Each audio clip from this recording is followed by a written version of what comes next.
గాక. ఈరోజు దేవుని వాక్యాన్ని ధ్యానించుకుందాం. హెబ్రీయులకు రాసిన పత్రిక 1వ అధ్యాయం 1 నుంచి 5 వచనాల వరకు చదువుకుందాం.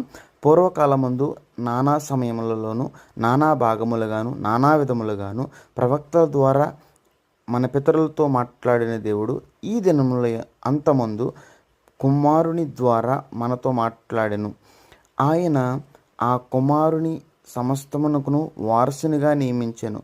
ఆయన ద్వారా ప్రపంచమును నిర్మించెను.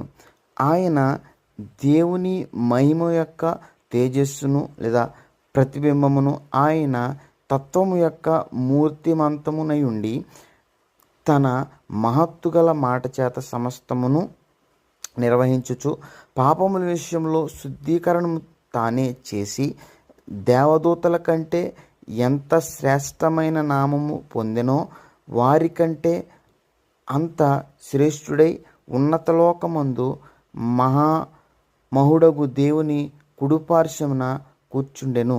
దేవుడి మాటలు దీవించును గాక. ఆమెన్.